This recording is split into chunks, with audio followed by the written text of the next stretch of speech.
অপেক্ষা করছে তারা তিনজন। তখনই দূর থেকে মাহিদকে দেখতে পায় তারা।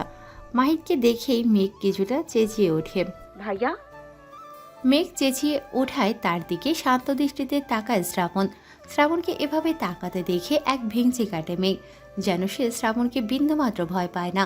তার ভাই চলে এসেছে, কিসের ভয়? মনে মনে বেজায় খুশি মেঘ। মেঘের এমন ভাবভঙ্গি দেখে ভ্রু কুঁচকে মেঘের দিকে তাকায় শ্রাবণ, মনে মনে আওড়ায়। বেশি উড়িস না জান, তো ডানা কেটে দিতে আবার বেশি সময় লাগবে না। মাহিদ এসে দাঁড়াতেই দৌড়ে তার কাছে গিয়ে তাকে জাপড়ে ধরে মেঘ। হাউমাউ করে কেঁদে দিয়ে অভিযোগের স্বরে বলে ওঠে। এত দেরি করলে কেন ভাইয়া? জানো তোমাকে কত মিস করেছি আমি। মেঘকে সান্ত্বনা দিতে দিতে মাহিদ বলে ওঠে। আরে পাগলি, হ্যাঁ তো কাঁদছিস কেন? এই তো চলে এসেছি আমি। বেশ কিছুক্ষণ মাহিদকে জড়িয়ে রেখে নিজের অভিমান অভিযোগ সব উগরে দেয় মেঘ। মেঘের এমন বাচ্চা মতে চোখ ছোট ছোট করে দুহাত পকেটে গুজে তার দিকে তাকিয়ে আছে শ্রাবণ। শ্রেয়া একবার শ্রাবণের দিকে তাকাচ্ছে, আবার মেঘ আর মাহিদের দিকে তাকাচ্ছে।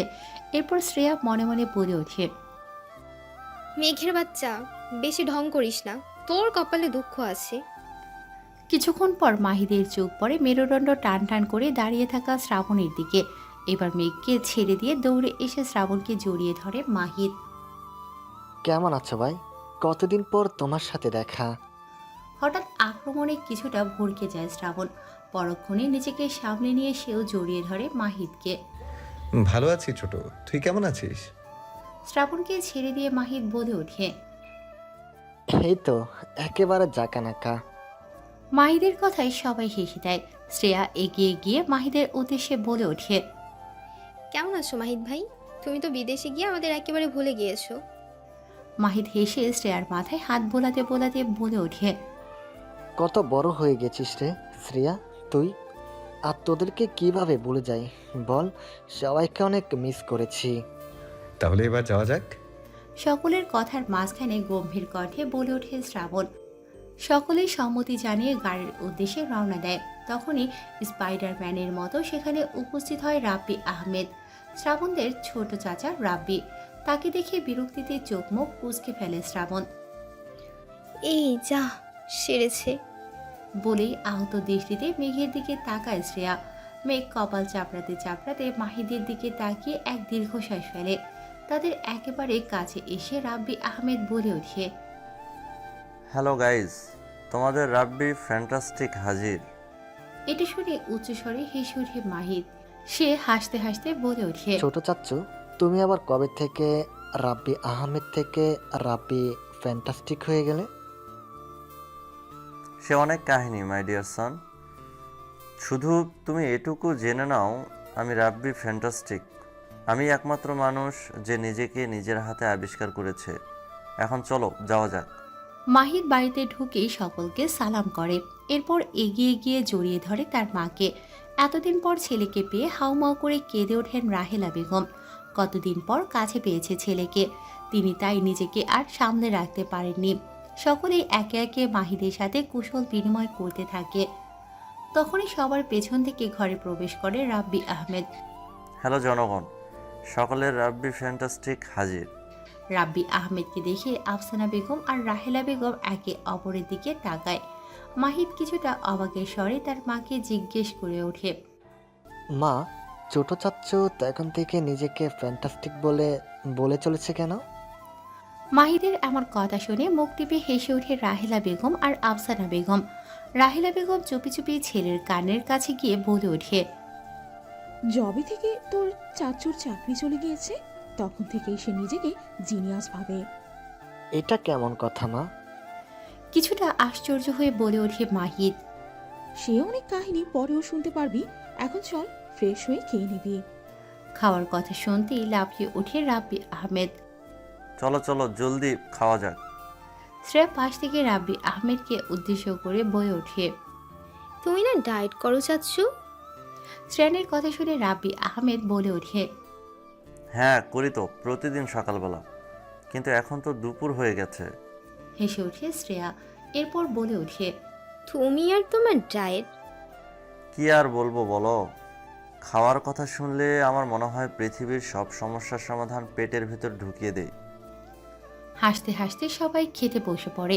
মাহিদও ফ্রেশ হয়ে বসে পড়ে। মেঘকে দাঁড়িয়ে থাকতে দেখে মাহিদ বলে ওঠে, কি রে, খেতে বস, দাঁড়িয়ে আছিস কেন? মাহিদের কথা শুনতেই একগাল হেসে বসে পড়ে মেঘ। তখনই সেখানে উপস্থিত হয় শ্রাবণ। শ্রাবণকে দেখে মাহিদ বলে ওঠে, ভাই জলদি এসো, তোমার জন্যই অপেক্ষা করছিলাম। শ্রাবণও চুপচাপ কোনো কথা না বলে খেতে বসে পড়ে। খেতে খেতে নানা ধরনের কথা বলতে থাকে সকলে। তবে মেঘ আর শ্রাবণ দুজনেই চুপচাপ বসে আছে। শ্রাবণ খেলেও মেঘ শুধু খাবার নাড়াচাড়া করে চলেছে, কিছুই খাচ্ছে না। হঠাৎই মাহিদ মেঘের দিকে তাকিয়ে বলে ওঠে, বোন, তোর গায়ে এগুলো কিসের দাগ? এত ব্যথা পেলে কি করে? আচমকা মাহিদের কথায় থেমে যায় শ্রাবণের হাত। মিনিট খানেক নিস্তব্ধভাবে বসে থাকে সে। মাহিদের এমন কথায় সকলেই চুপ বনে যায়। তখনই শ্রেয়া বলে ওঠে, তাই তুমি কি করে হয়েছে তোর? মেঘ একবার আর চোখে তাকায় শ্রাবণের দিকে। শ্রাবণ কিছুক্ষণ চুপ থেকে আবারও খাওয়ায় মনোযোগ দেয়, যেন এখানে কি হয়েছে সে শুনতেই পায়নি। মেঘ কিছুক্ষণ চুপ থেকে আমতা করে বলে ওঠে, আসলে সিঁড়ি দিয়ে নামতে গিয়ে পড়ে গিয়েছিলাম ভাইয়া, তাই ব্যথা পেয়েছি। চোখ কি কপালে তুলে হাঁটিস নাকি তুই? দেখতে পাস না? খেয়াল করিনি ভাইয়া, একটু তাড়াহুড়োতে ছিলাম। মেঘকে সংকোচ পেতে দেখে আর কথা বাড়ায় না মাহিদ। এরপর রাব্বি আহমেদের দিকে তাকিয়ে বলে ওঠে, চাচ্ছু, তুমি তো দিন দিন অনেক স্মার্ট আর সুন্দর হয়ে যাচ্ছ। মাহিদের কথায় হেসে রাব্বি আহমেদ বলে ওঠে, আর বলো না চাচ্চু, আমি দিনে দিনে এত সুন্দর হয়ে যাচ্ছি যে আয়নার সামনে দাঁড়ালে আয়নাও আমাকে দেখে হেসে ওঠে। আর তোমার ছোট মা তো আমাকে চোখে হারায়, কোথাও যেতে দেয় না। আমাকে নাকি অন্য মেয়ে মানুষেরা নজর দেবে। তখনই শ্রেয়া পাশ থেকে বলে ওঠে, আর বলো না মাহিদ ভাই, চাচ্চুর স্মার্টনেসের গল্প বললে কেউ বিশ্বাস করবে না, কারণ সেটা শুধু গল্পই থাকে। বলে উচ্চস্বরে হেসে ওঠে শ্রেয়া। তার দিকে চোখ পাকিয়ে তাকায় আফসানা বেগম। সকলেই হেসে কথা বলতে বলতে সময় কাটিয়ে দেয়। রাতের বেলা সকলে বসে আছে ড্রয়িং রুমে। মেঘের বাবা ফয়েজ আহমেদ এবং শ্রাবণের বাবা ইয়াকুব আহমেদ ঢাকা গিয়েছেন ব্যবসার কাজে। আর বাকি সবাই বসে আছে শুধু শ্রাবণ বাদে। মাহির একে একে সবার জন্য আনা গিফটগুলো বের করে দিচ্ছে। ছোট চাচ্চু, ছোট মা, ওরা কখন আসবে? কালকে আসবে হয়তো। আচ্ছা, তাদের গিফটগুলো তারা আসলেই দিব। মেঘ সোফার এক কোণে বসে বসে নিজের জন্য আনা জিনিসগুলো দেখে চলেছে। তখনই মাহিদ বলে ওঠে, মেঘ, যা তোর শ্রাবণ ভাইকে ডেকে নিয়ে আয়। আচমকা শ্রাবণের কথা শুনতে লাফিয়ে ওঠে মেঘ। আমি যাব? না, তোর বুঝ যাবে। সে আহত দৃষ্টিতে তাকায় আফসানা বেগম আর রাহেলা বেগমের দিকে। রাহেলা বেগম ইশারায় মেঘকে যেতে বলে। মেঘ কিছুটা বিরক্তি আর ভয় নিয়ে পা টিপে টিপে শ্রাবণের রুমের উদ্দেশ্যে পা বাড়ায়। সন্তর্পণে দরজা ঠেলে ভেতরে প্রবেশ করে মেঘ, কিন্তু আশেপাশে কোথাও শ্রাবণ নেই দেখে চলে আসতে নাই সে। তখনই বারান্দা থেকে ভেসে আসে এক মৃদু কণ্ঠ। আওয়াজ শুনে সেদিকে এগিয়ে যায় মেঘ। বারান্দার দরজার পাশে এসেই থমকে পড়ে সে। হালকা চাপানো দরজার ওপাশ থেকে গিটারের মৃদু সুর ভেসে আসে। তারপরেই শোনা যাচ্ছে এক গম্ভীর কণ্ঠ।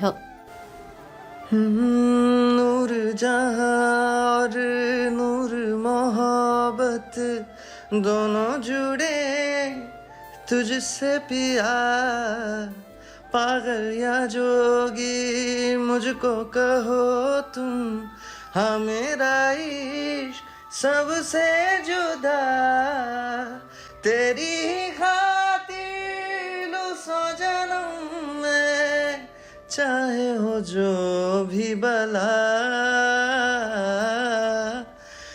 ना मैं हूँ आशिक ना मैं दीवाना, कह दो मुझे जो पिया, तेरा मेरा है प्यार अमर, तू चाहे तो कदमों में सर रख दूं, ये जीवन क्या अगर मांगे तू, मेरी जान नजर कर दूं, तेरा मेरा है प्यार अमर।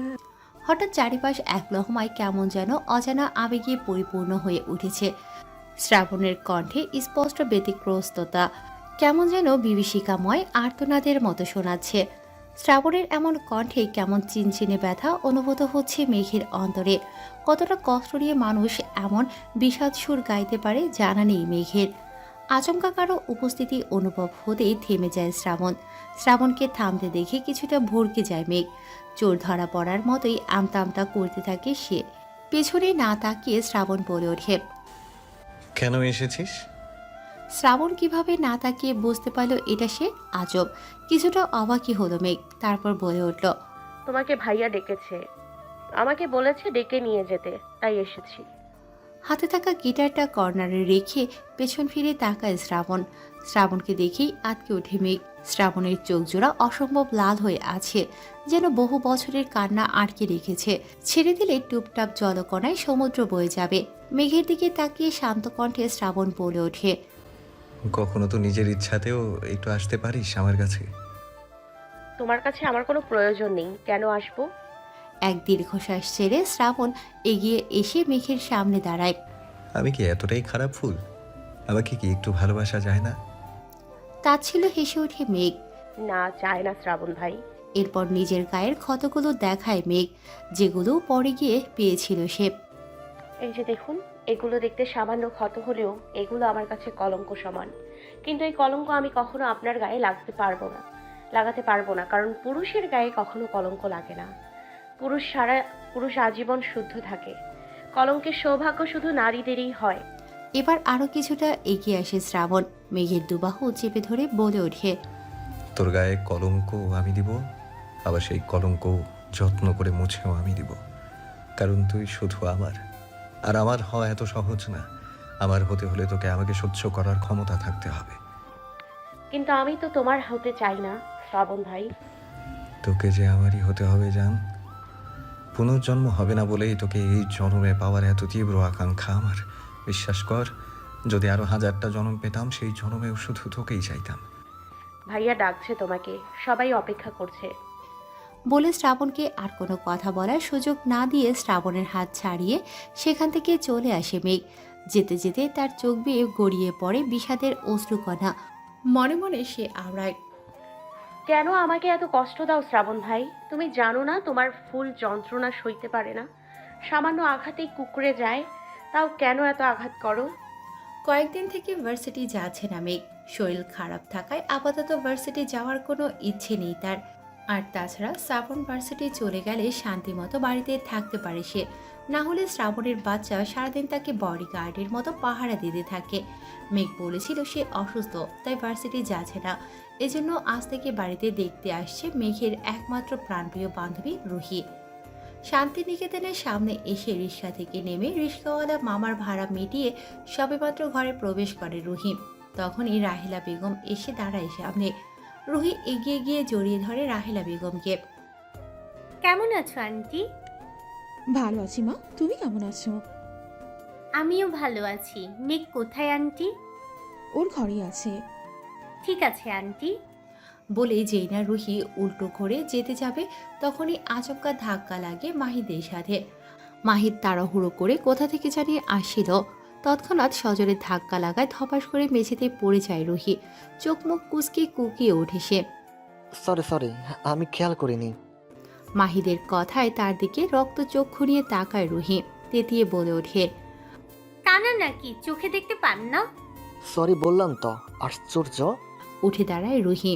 এবার আবারও কর্কশ কণ্ঠে বলে ওঠে, সরি বললেই কি সব সমস্যার সমাধান হয়ে যায় নাকি? কে আপনি, যত্তসব? রুহির কথায় ভ্রু কুচকে তার দিকে তাকায় মাহিদ। তুমি কে মেয়ে? এভাবে কথা কেন বলছো আমার সাথে? নিঃশ্বাস ছেড়ে তাচ্ছিল হেসে ওঠে রুহি। হ্যাঁ, আমি মেঘের বেস্ট ফ্রেন্ড, এই পরিবারের খুবই কাছের একজন। আর এটা আপনার বাবার বাড়ি না যে এভাবে কথা বলবেন আমার সাথে। আমার বাবারই বাড়ি এটা। মা, বলে দাও এই ঝগড়াটে মেয়েটাকে।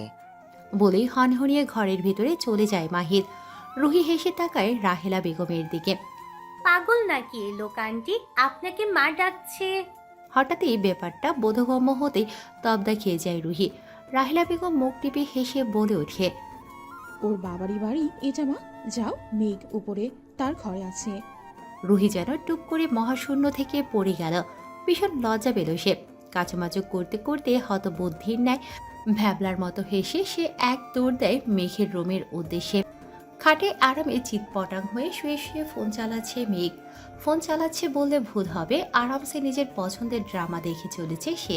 যখন সে বাড়িতে থাকে আর শ্রাবণ থাকে না, তখন যেন দুনিয়ার সবচেয়ে সুখী মানুষ পেয়ে, না হলে নিজের ঘরেও চোরের মতো চলাফেরা করতে হয় তাকে। মেঘ বুঝতে পারে না শ্রাবণ তার সাথে এমন কেন করে। একটা ঘটনার জন্য আজকে তাদের সম্পর্কের এই পরিণতি, না হলে হয়তো পরিস্থিতি অন্যরকম হতো। কিন্তু অন্যরকম হলেও বা কি হতো, তাও তো শ্রাবণ তাকে সবসময় বকাঝকা আর মারের উপর রাখে। তখনই আচমকা হুড়মুড়িয়ে ঘরে প্রবেশ করে রুহি।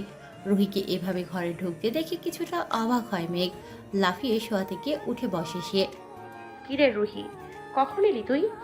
আসবি আমাকে জানালি না কেন? রুহি খাটে বসতে বসতে বলে ওঠে। রাখ সেসব কথা, আগে আমাকে এটা বল, তোর ধামরা ভাই যে বিদেশ থেকে দেশে ফিরেছে বললি না কেন? আমাকে বললে তো আজ এমন বিব্রতকর পরিস্থিতিতে পড়তে হতো না। কেন, কি হয়েছে? এরপর একটু আগের ঘটনা মেঘকে খুলে বলে রুহি। রুহির কথা শুনে খাটে গড়িয়ে গড়িয়ে হাসতে শুরু করে মেঘ। মেঘের বাচ্চা, তোর মুখ আমি ভেঙে দেব। আমার করুণ অবস্থার মজা নিচ্ছিস তুই? বহু কষ্টে নিজের হাসি থামিয়ে সোজা হয়ে বসে মেঘ। যা হয়েছে ভুলে যা বনু। ভাব এই মুহূর্ত তোর জীবনে কখনো আসেনি। দেখবি সব আবারও ঝাঁকা ডাকা। এরপর আরো নানা রকম কথা বলতে থাকে তারা দুজনে। বিকেলবেলা রাব্বি আহমেদ এর স্ত্রী এবং ছেলেমেয়েরা এসেছে। তারা ঢাকায় থাকে, তাই মাহিদের আসার খবর শুনে বেড়াতে এসেছে। একই পরিবারের সদস্য হওয়া সত্ত্বেও দূরে থাকায় এখন তারা এই পরিবারের নিকট কুটুম স্বরূপ হয়ে গিয়েছে। তবে তাদের মধ্যকার মিল এখনো অটুট। রাব্বি আহমেদের স্ত্রী সুইটি বেগম, তাদের এক মেয়ে দুই ছেলে। বড় ছেলে আহিল আহমেদ অনার্স দ্বিতীয় বর্ষের ছাত্র। মেয়ে আদিবা আহমেদ ইন্টার পরীক্ষা শেষ করে বর্তমানে ভার্সিটির অ্যাডমিশনের জন্য প্রিপারেশন নিচ্ছে। আর তাদের ছোট ছেলে আরস আহমেদ ক্লাস 4-এ পড়ে। পুরো আহমেদ পরিবারের সবচেয়ে ছোট সদস্য হলো আরস। যেমন দুষ্ট তেমনই পাকা সে। তার কার্যকলাপ রীতিমতো সবাইকে আশ্চর্যের সাথে সাথে তবদা খাইয়ে দেয়। তারা সকলে আসতেই যেন বাড়িতে এক হইহুল্লোড় পড়ে যায়। সোফায় এক কোণে বসে ফোন চালাচ্ছে শ্রেয়া। তখনই তাকে পাশ কাটিয়ে যেতে নেয় আহিল। তাকে দেখে একগাল হেসে শ্রেয়া বলে ওঠে। আরে আহিল ভাই যে, কেমন আছো? শ্রেয়ার দিকে ভ্রুকুচকে তাকায় আহিল। নীরের কণ্ঠে বলে ওঠে। আগে যেমন ছিলাম তেমনই আছি, একবারে জালিম। শেষের কথাটা কিছুটা টেনে টেনে বলে আহিল। কথাটা শুনেই তৎক্ষণাৎ মাথায় রক্ত চটে যায় শ্রেয়ার। হনুমানের বাচ্চা, কখনো কি একটু সুন্দর করে কথা বলতে পারিস না? সুন্দর কথা, আর তুই ছ্যা, নিজের চেহারা দেখেছি? অবশ্যই দেখেছি। এমন সুন্দর চেহারা দেখে নিশ্চয়ই ফিদা হয়ে গেছো তুমি। ও আত্তু, ফিদা হবো তাও তোর উপর? আল্লাহ মাফ করুক। আহিল ভাই, এবার কিন্তু বেশি বেশি হয়ে যাচ্ছে। আউযু বিল্লাহি মিনাশ শাইতানির রাজিম। আল্লাহ, এমন বিশ্রী শয়তান থেকে আমাকে রক্ষা করো। আহিলের এমন কথা শুনতে সোফায় থাকা একটা কুশন সজোরে আহিলের মুখে ছুঁড়ে মারে। গটগট করে সেখান থেকে চলে যায় সে। ডাইনির বাচ্চা, তোর খবর আছে? বলেই কুশনটা সোফায় ছুঁড়ে আহিলও গটগট করে হেঁটে চলে যায়। হেলে দুলে নিজের রুমের দিকে যাচ্ছিল মেঘ। হঠাৎই তার পাজোড়া থমকে যায় সামনে থাকা মানুষ দুটোকে দেখে। অতিশয় সুন্দরী এক রমণী, পরনে গোলাপি কালার একটা চুড়িদার, দোতলায় অবস্থিত ছাদখোলা বারান্দায় দাঁড়িয়ে হেসে হেসে কথা বলছে শ্রাবণের সাথে। এই সুন্দরী রমণী আর কেউই নয়, তার ছোট চাচুর মেয়ে আদিবা। সবচেয়ে অবাক করা বিষয় হচ্ছে শ্রাবণ নিজেও দাঁত কেলিয়ে হেসে হেসে কথা বলছে আদিবার সাথে, যা দেখে সহসাই আশ্চর্য হয় মেঘ। এই লোক হাসতেও জানে, জানতো না মেঘ, কখনো দেখেছে বলেও মনে পড়ছে না তার। হঠাৎই মেঘের অন্তরে যেন চিনচিনে ব্যথা অনুভব করলো সে। কই, তার সাথে তো কখনো এমন হেসে হেসে কথা বলেনি। উল্টো আরো উদ্যম কেলানি দেয় যখন তখন। আর এখন কি সুন্দর চকচকে দাঁতগুলো নিয়ে হেসে চলেছে। হঠাৎই মেঘের চোখজোড়া কেমন যেন টইটুম্বুর হয়ে ওঠে। অজানা ব্যথায় অন্তর যেন লাফিয়ে উঠছে তার। না, আর এই দৃশ্য চাক্ষুষ অবলোকন করা সম্ভব নয় তার পক্ষে। তৎক্ষণাৎ দাঁড়িয়ে না থেকে হনহনিয়ে সেই স্থান ত্যাগ করে নিজের রুমে চলে যায় মেঘ। গিয়েই ধরাম করে লাগিয়ে দেয় দরজার কপাট। মেঘের যাওয়ার দিকে আর চোখে তাকিয়ে আবারও নিজের চিরাচরিত রূপে ফিরে আসে শ্রাবণ। মূলত এতক্ষণ আদিবা তাকে অ্যাডমিশনের সম্পর্কে নানা প্রশ্ন জিজ্ঞেস করছিল, কিন্তু মেঘকে আসতে দেখে শ্রাবণ ইচ্ছে করে আদিবার সাথে এমন হেসে হেসে কথা বলছিল। আজ আরজের জন্মদিন, যেহেতু মোটামুটি সবাই এখানে রয়েছে তাই সকলে মিলে সিদ্ধান্ত নিল পরিবারের মধ্যে একটা ছোট্টখাট্ট জন্মদিনের আয়োজন করা হবে। বিকেল থেকে শান্তিনিকেতনের ছাদে চলছে অনেক তোড়জোড়। বাড়ির মহিলারা মিলে সকলের জন্য রান্নাবান্না করছে আর ছেলেরা মিলে ছাদের ছোট্ট ডেকোরেশন করছে। ছাদের এক কোণায় মন খারাপ করে বসে আছে আরজ। দূর থেকে তাকে এভাবে বসে থাকতে দেখে তার দিকে এগিয়ে যায় মেঘ। কিরে ছোট, আজকে খুশির দিনে এমন মন খারাপ করে বসে আছিস কেন তুই? মেঘাপু, আর বলো না দুঃখের কথা। বলেই হতাশার নিঃশ্বাস ছাড়ে আরজ। ভ্রুজোড়া কিঞ্চিত কুঁচকে মেঘ বলে ওঠে, কেন রে, কি হয়েছে? কি আর বলবো বলো মেঘাপু, বয়স তো কম হয়নি আমার, তাও এখন পর্যন্ত একটা প্রেমিকা খুঁজে পেলাম না। একটা প্রেমিকার অভাবে আমার ভিতরের প্রেমিক পুরুষ কেমন যেন হাহাকার করছে। আরজের এমন কথা শুনে স্ট্যাচু হয়ে যায় মেঘ। কি বলছে এই ছেলে? এই ছেলের বয়সী বা হলো কত দূর? এখনই নাকি তার ভিতরে প্রেমিক পুরুষ হাহাকার করছে। মেঘ একটা টোকা মারে আরজের মাথায়। এই বয়সে প্রেমিকা? তোর বয়সে থাকতে আমি কথা বলাও শিখিনি। শিখাবে কিভাবে? শ্রাবণ ভাই তো সারাদিন তোমাকে উধম কেলানির উপর রাখে। এই, তোকে কে বললো এসব? জানি আমি। তুই কিন্তু বেশি পাকনামি করছিস বলে দিলাম। এসব বাদ দাও না মেঘাপু, আমার দুঃখটা একটু বোঝার চেষ্টা করো। কিসের দুঃখ তোর? আজকে যদি আমার একটা প্রেমিকা থাকতো, ঠিক আমাকে কল করে বলতো, শুভ জন্মদিন বাবু, সোনা জান, চিট্টু মিন্টু পিন্টু, তোমার সামনের বছরগুলো অনেক ভালো কাটুক। কিন্তু আফসোস, কেউ বলে না। এই জীবন রেখে কি লাভ বলো মেঘাপু? তবে রে, দাঁড়া, এক্ষুনি আহিল ভাইকে ডাকছি। সে এখনো একটা প্রেম করতে পারলো না, আর তুই কিনা এই বয়সে প্রেমিকা প্রেমিকা করছিস। ভাইয়ার কথা আর বলো না মেঘাপু, ভাইয়া হচ্ছে বলদ আর রাগচটা। ভাইয়ের কখনো প্রেম হবে না, কিন্তু আমি তো তেমন না। আমার ভিতরে তো প্রেমের আগুন টকবক টকবক টকবক করে। ছি, বেয়াদ্দব ছেলে, তোকে দিয়ে কিচ্ছু হবে না। বলেই সেখান থেকে চলে যায় মেঘ। মেঘের যাওয়ার পানে তাকিয়ে হতাশার নিঃশ্বাস ছেড়ে আরজ বলে ওঠে, আশ্চর্য, আমার জীবনে কি প্রেম ভালোবাসার প্রয়োজন নেই নাকি? তুমিও বুঝলে না আমাকে মেঘাপু, কেউ বুঝে না এই অভাগার মনের দুঃখ। সবাই সাজগোজ করে একে একে ছাদের দিকে যাচ্ছে। মেঘ একটা সুন্দর সাদা রঙের সিম্পল গাউন পরেছে, সাথে ছোট ছোট জুয়েলারি আর হালকা মেকআপ। ঢলঢলে ফর্সা গোলগাল চেহারায় সামান্য সাজে যেন অপরূপ সুন্দর লাগছে মেঘকে। শ্রাবণ ছাদের এক কোণায় বসে বসে ফোনে কিছু একটা দেখছিল।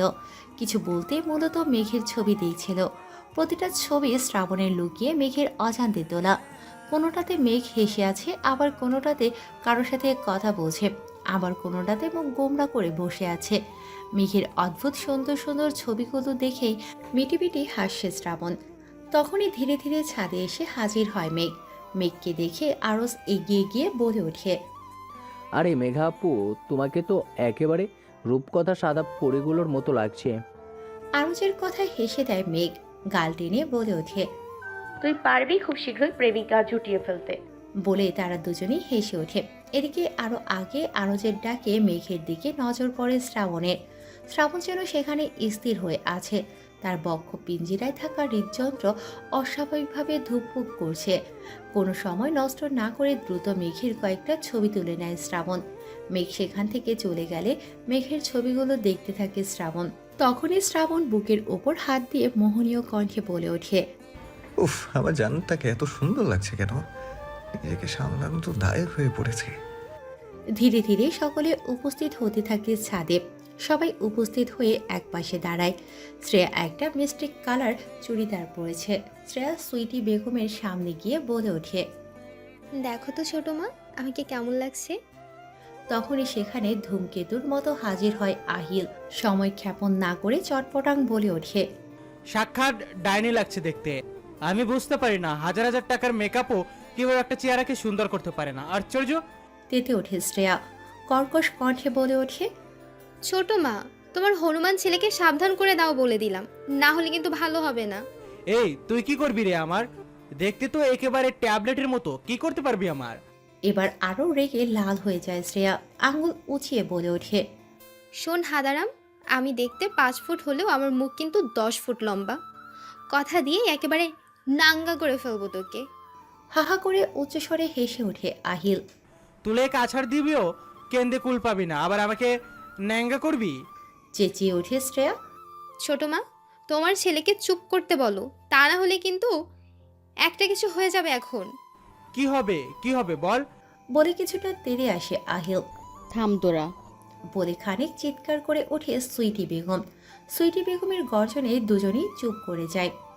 অন্যদিকে সেই ঘটনার পর থেকে রুহি কিছুতেই আর মেঘদের বাড়িতে আসার নাম নেয়নি। তাকে এক প্রকার টেনে হিঁচড়ে নিয়ে এসেছে মেঘ। ছাদের এক পাশ হয়ে দাঁড়িয়ে আছে রুহি। দূর থেকে রুহিকে চুপচাপ দাঁড়িয়ে থাকতে দেখে তার দিকে এগিয়ে যায় মাহিদ। এই যে মিস, ঝগড়াটে। মাহিদের এমন সম্বোধনে পেছনে ফিরে তাকায় রুহি। তাকাতেই মাহিদকে দেখে এক ভ্যাবলা হাসি দেয়। যা ভয় পেয়েছিল তাই হয়েছে। না জানি এই বজ্জাত ছেলেটা এখন তাকে কি পরিমাণে লজ্জা দেবে। লজ্জায় না জানি আবার তার মাটি খুঁড়ে ঢুকে যেতে ইচ্ছে করবে। সবাই তো ওখানে, আপনি এখানে দাঁড়িয়ে কি করছেন? রুহি ছোট করে উত্তর দেয়। এমনি দাঁড়িয়ে আছি। তো কার বাড়িতে এসেছেন জানেন তো? হ্যাঁ অবশ্যই, আমার একমাত্র প্রাণপ্রিয় বান্ধবীর মেঘের বাড়িতে এসেছি। ও সরি, ভুল করে আপনার বান্ধবীর বাড়িতে চলে এসেছি। এখন কি হবে? বলে হেসে ওঠে মাহিদ। হয়েছে, আর মজা নিতে হবে না। এইবার এই চ্যাপ্টারটা ক্লোজ করুন। আর ওই ঘটনার জন্য আমি দুঃখিত। এবার কিছুটা সিরিয়াস হয়ে ওঠে মাহিদ। আসলে আমিও দুঃখিত, তা এখন তাড়াহুড়ায় খেয়াল করিনি। It's okay. চলুন ওদিকে যাওয়া যাক। চলুন। কেক কাটা শেষ হলে সকলে আরজকে নানা ধরনের গিফট দিতে থাকে। হঠাৎ রাব্বি আহমেদ বলে ওঠে। বাবা, এবার জন্মদিনের উপহার হিসেবে কি চাও তুমি? যা চাই তাই দিবে তো বাবা? আরজের কথায় কিছুটা ভেবে রাব্বি আহমেদ বলে ওঠে। একবার চেয়ে দেখো না। তাহলে বিয়ে করিয়ে দাও আমাকে। কি? সকলে একযোগে অবাকের স্বরে বলে ওঠে। তা দেখে কিছুটা ভরকে যায় আরজ। আমতা আমতা করে বলে ওঠে। কোনো সুন্দর মেয়ে, পড়ালেখা জানে, কাজ জানে, এমন মেয়ে হলেই হবে। আহিল এবার চেঁচিয়ে ওঠে। কি করবি তুই আমার, বল? এবার গলায় কিছুটা জোর এনে আরজ বলে ওঠে। বয়স তো চলেই যাচ্ছে, এরপরে আমার বাচ্চা কাচ্চার সাথে আমি ফুটবল খেলবো কখন? পায়ে ব্যথা হলে? আর তাছাড়া আম্মু কত কাজ করে টায়ার্ড হয়ে যায়, একা একা সব কিছু কীভাবে করবে? আম্মুরও তো একজন প্রয়োজন সাহায্য করার জন্য। পাশ থেকে সুইটি বেগম বলে ওঠে। তার মানে তুই আমার জন্য বিয়ে করতে চাস, তোর নিজের জন্য না? নিজের জন্যও চাই। আম্মু তুমি বলো, তোমার জামাই আছে না? আরজের কথায় সুইটি বেগম বলে ওঠে। হ্যাঁ আছে। তো তুমি তার সাথে থাকো না কেন? ডিস্টার্ব করছো আমাকে। কি আমি তোকে ডিস্টার্ব করছি? আম্মু তুমি বাবাকে জিজ্ঞেস করো না গো। শুনছো আজকে তোমার জন্য কি রান্না করব? এই কথাটা আমিও শুনতে চাই। তারপর বউয়ের সাথে লুকোচুরি খেলতে চাই। তার মানে তুই তোর বউয়ের সাথে লুকোচুরি খেলবি? হ্যাঁ, বাচ্চাও হবে কয়েকটা, চিন্তা করো না তোমরা। তখনই পাশ থেকে সজোরে আরজের মাথায় এক টোকা মারে আহিল। এরপর বলে ওঠে। তোর এখনো মুসলমানই হয়নি, আর তুই কি না বাচ্চা পয়দা করবি? যা ভাগ এখান থেকে। মুসলমানি করা লাগে নাকি বাচ্চা হওয়ার জন্য? তুই বেশি কথা বলছিস। 1 সপ্তাহের মধ্যে তোর ঘন্ট কাটানোর ব্যবস্থা করছি, এরপর তোকে বিয়ে করাচ্ছি। ভাইয়া এবার কিন্তু বেশি হয়ে যাচ্ছে। সকলেই আরজের কথায় একযোগে হেসে ওঠে। রাত্রিবেলা বড়রা সকলেই চলে গিয়েছে আরো আগে। এখন কাজিনরা সকলে মিলে আড্ডা দেবে। মেঘ, আহিল, শ্রেয়া, আদিবা, মাহির সাথে শ্রাবণের বন্ধু নিহালও রয়েছে। আর শ্রাবণ দূরে এক কোণায় দাঁড়িয়ে আকাশের দিকে তাকিয়ে আছে। একটু পরে নিহাল শ্রাবণকে টেনে টুনে এনে বসায় সকলের মাঝে। শ্রাবণ বসতেই আদিবা দৌড়ে গিয়ে শ্রাবণের পাশে বসে পড়ে। ব্যাপারটা কেউ তেমন একটা আমলে না নিলেও মেঘের চোখে ঠিকই লেগেছে। তৎক্ষণাৎ মেজাজটা বিগড়ে যায় মেঘের। সমস্যা কি এই মেয়ের কে জানে, সারাদিন খালি চিপকে থাকে। সকলের আড্ডার এক পর্যায়ে আদিবা বলে ওঠে। অনেক তো আড্ডা হলো, এবার শ্রাবণ ভাইয়ের গলায় একটা গান শুনতে চাই। আদিবার কথায় গম্ভীর মুখে শ্রাবণ বলে ওঠে। আমি কোনো গান গাইতে পারবো না। তখনই কিছুটা ন্যাকামো করে আদিবা বলে ওঠে, প্লিজ শ্রাবণ ভাই গাও না, একটা গানই তো, আমাদের জন্য গাও প্লিজ। শ্রাবণ একবার আর চোখে তাকায় মেঘের দিকে। মেঘ যেন নিজের চোখ দিয়ে গিলে খাবে তাদের। তা দেখে শান্ত কণ্ঠে শ্রাবণ বলে ওঠে। তোমাদের জন্য গাওয়া যায়। খুশিতে গদগদ হয়ে লাফিয়ে ওঠে আদিবা। দাঁড়াও, আমি এক্ষুনি গিটারটা নিয়ে আসি।